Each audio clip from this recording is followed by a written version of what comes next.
बिस्मिल्लाहिर्रहमानिर्रहीम। अस्सलाम वालेकुम डियर स्टूडेंट्स, मैं हूं आपका बायोलॉजी टीचर असद सुल्तान।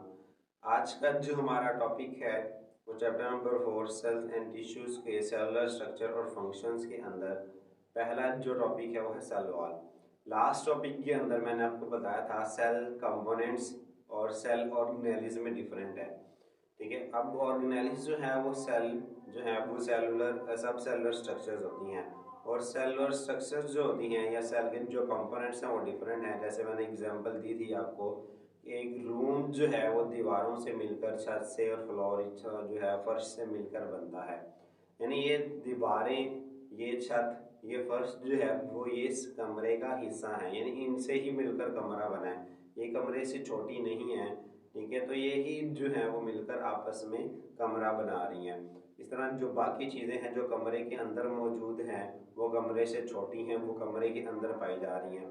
तो इस तरह ही एक सेल के अंदर जो छोटी छोटी स्ट्रक्चर्स मौजूद होती हैं उनको हम सेल ऑर्गेनेलिस कहते हैं। डिटेल से पढ़ेंगे बारी बारी हम इनको सबको इसी चैप्टर में। और जो फर्स्ट 4 कंपोनेंट्स हम पढ़ेंगे जिसमें cell wall, cell membrane, cytoskeleton और सेल वॉल आएगी, तो ये सेल के कंपोनेंट्स होंगे, ये ऑर्गेनेलिस नहीं होंगे। ठीक है, तो याद रखिएगा ऑर्गेनेलिस और कंपोनेंट्स के अंदर फर्क है।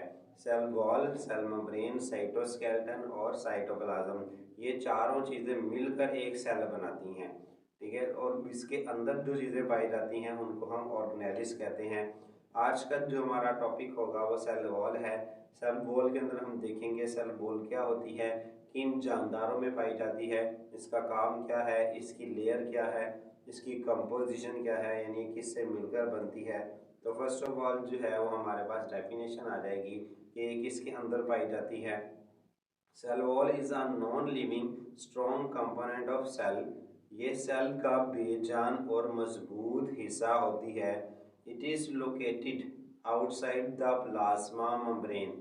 ये प्लाज्मा मेम्ब्रेन के बाहर की जानी पाई जाती है। प्लाज्मा मेम्ब्रेन क्या होती है इसको हम नेक्स्ट टॉपिक में देखेंगे। प्लाज्मा मेम्ब्रेन जो है वो एक्चुअली हर सेल के गिर्द, चाहे उसके गिर्द कोई एनिमल सेल है, प्लांट है, बैक्टीरिया, मतलब कोई भी ऐसा जानदार या कोई भी ऐसा सेल, ठीक है, जो जिंदगी रखता है उसके गिर्द मेम्ब्रेन होना ज़रूरी है। ठीक है, जैसे एक रूम के गिर्द 4 दीवारी होती है, 4 दीवारें होती हैं, इसी तरह एक सेल के गिर्द जो बाउंड्री होती है बाहर की जानिब उसे हम प्लाज्मा मेम्ब्रेन कहते हैं, सेल मेम्ब्रेन भी कहते हैं। लेकिन कुछ जानदारों में जैसे प्लांट्स, फंजाई, बैक्टीरिया, इनके अंदर सेल वॉल के गिर्द भी, यानी सेल वॉल के, सेल मेम्ब्रेन के बाहर भी एक एडिशनल, एक एक्स्ट्रा मेम्ब्रेन पाई जाती है जिसको हम प्लाज्मा मेम्ब्रेन कहते हैं, जिसको हम सेल वॉल कहते हैं, जो प्लाज्मा मेम्ब्रेन के बाहर की जानिब मौजूद होती है। Not all living cells have wall not all living organism have cell wall around their cell। सारे के सारे जानदार, तमाम जानदार अपने सेल्स के गिर्द सेल वॉल नहीं रखते। For example animals and many animal like protist. Animal like protist chapter 3 के अंदर हमने देखा था, जिनको हम प्रोटोजोन्स कहते हैं। ठीक है, तो एनिमल्स, और जो एनिमल्स हैं, जानवर हैं, उनके अंदर और एनिमल लाइक प्रोटिस्ट यानी प्रोटोजोन्स, इनके गिर्द जो है वो सेल वॉल मौजूद नहीं होती। इनमें सिर्फ प्लाज्मा मेम्ब्रेन पाई जाती है। फंक्शन क्या है, इसका काम क्या है? इट प्रोवाइड्स, मुहैया करती है, शेप, शक्ल, स्ट्रेंथ, मजबूती, प्रोटेक्शन जो है वो हिफाजत, एंड सपोर्ट और सहारा to the inner living matter, अंदर वाले जो है वो अंदरूनी मादे को, जिसको प्रोटोप्लाज्म भी कहते हैं। सेल के अंदर जो है पाए जाने वाला जितना भी मटेरियल होता है, चैप्टर 1 के अंदर मैंने बताया था, जहाँ हमने पढ़ा था कि किसी भी जानदार के प्रोटोप्लाज्म का 60 to 70% जो हिस्सा है वो पानी से मिलकर बना होता है। तो ये जो है वो अंदर वाले जो प्रोटोप्लाज्म है, यानी सेल के अंदर जितना भी मटेरियल है उसको ये शक्ल भी देती है, उसको ये मजबूती भी देती है, हिफाजत भी उसकी करती है और उसको सहारा भी देती है। Chemical composition, plant cells have a variety of chemicals incorporated in their cell wall. Plant cells के अंदर बहुत सारी इकसाम के केमिकल्स मौजूद होते हैं विच आर इनकॉर्पोरेटेड। इनकॉर्पोरेट का मतलब होता है धन से होना किस चीज़ के अंदर, जो इनके सेल्स वॉल में धंसे होते हैं यानी मौजूद होते हैं। नेक्स्ट जो हमारे पास है वो सेल वॉल की डायग्राम है। ठीक है, तो ये हमारे पास सेल्स हैं। ठीक है, तो ये एक सेल है, ये दूसरा सेल है। इनकी ये बाहर की जानिब जो मौजूद है ये सेल वॉल है, ये सेल है। सेल के अंदर का ये जो इलाका है इनको साइटोप्लाज्म है, और सेंटर में बड़ा सा वैक्यूल होता है। हम आगे जाके पढ़ेंगे पौधों के सेल में सेंटर में एक और ऑर्गेनेली मौजूद होता है जिसको वैक्यूल कहते हैं। अभी एक सेल है, ये दूसरा सेल है, इसके दरम्यान में एक छोटा सा सुराख है जिसको हम प्लाज्मोडेस्माटा कहते हैं। आगे हम देखेंगे कि क्या होते हैं। टाइप्स हो जाती हैं सेल वॉल की, टाइप्स कह लें या इनको हम लेयर कह लें तो बेहतर है, जो इसकी स्ट्रक्चर्स हैं। प्राइमरी वॉल और secondary wall. The outer layer of plant cell wall is known as primary wall. Cell wall की जो बाहर की जो तह होती है, बैरूनी तह, उसको हम प्राइमरी वॉल कहते हैं। इट इज़ जो है वो थिन देन सेकेंडरी वॉल। ये सेकेंडरी वॉल की निस्बत जो है वो थोड़ी थिन होती है, पतली होती है। The cellulose is the most common chemical component in it। तो इसके अंदर जो मोस्ट कॉमन, सबसे आम या सबसे ज़्यादा जो केमिकल पाया जाता है वो सेलुलोज है। चैप्टर 3 के अंदर हमने देखा था कि प्लांट्स की सेल वॉल जो है वो सेलुलोज एंड अदर पॉलीसेकेराइड्स और दूसरे केमिकल से भी बनी होती है, लेकिन जो मोस्ट कॉमन केमिकल होता है वो सेलुलोज ही होता है। Some plant cell, for example xylem cell, also have secondary wall on the inner side of primary wall। ठीक है, तो जो इनर लेयर होती है सेल वॉल की उसको हम सेकेंडरी वॉल कहते हैं। अगर इसमें आप देखें तो लिखा है सम प्लांट सेल, पौधों के कुछ सेल्स में, यानी ये जो सेकेंडरी वॉल है ये सब सेल्स के अंदर नहीं पाई जाती, ये जो है वो चंद इकसाम के सेल्स में पाई जाती है, और ये प्राइमरी वॉल के अंदर की जानिब मौजूद होती है। यानी ये इनर लेयर होती है सेल वॉल की, ये जो कि जाइलम सेल के अंदर भी मौजूद होती है। इट इज़ मच थिकर, ये साइज में प्राइमरी वॉल की निस्बत मोटी होती है। एंड कंटेन्स लिग्निन, और इसके अंदर लिग्निन पाया जाता है। एंड सम अदर केमिकल, और दूसरे केमिकल्स भी।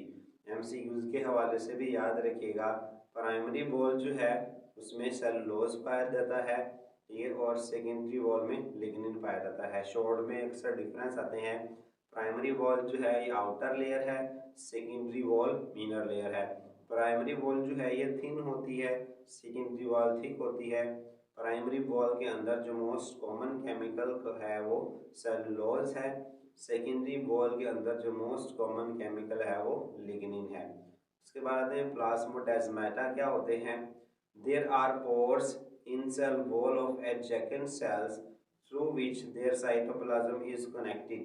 These pores are called plasmodesmata। कि जो नेबरिंग सेल्स, एडजेकेंट कहते हैं साथ वाले जो सेल्स होते हैं नेबरिंग आसपास के, तो जो सेल्स होते हैं उनकी सेल वॉल में छोटे छोटे सुराख होते हैं जिनके ज़रिए इनका जो साइटोप्लाज्म है वो आपस में कनेक्ट होता है, ये मटेरियल्स को एक्सचेंज करते हैं। इन सुराखों को प्लाज्मोडेस्माटा कहा जाता है। ऐसे डायग्राम में अगर हम देखें तो ये हमारे पास सेल्स हैं, इनमें बड़ा सा वैक्यूल होता है, न्यूक्लियस साइड की जानिब होता है पौधों में, हम आगे देखेंगे। अब इनके अंदर ये आप देखें तो ये छोटे छोटे सुराख नज़र आ रहे हैं आपको, जिनके ज़रिए इनका जो साइटोप्लाज्म है वो एक दूसरे के सेल्स के साथ कनेक्ट है। इन सुराखों को हम कहते हैं प्लाज्मोडेस्माटा।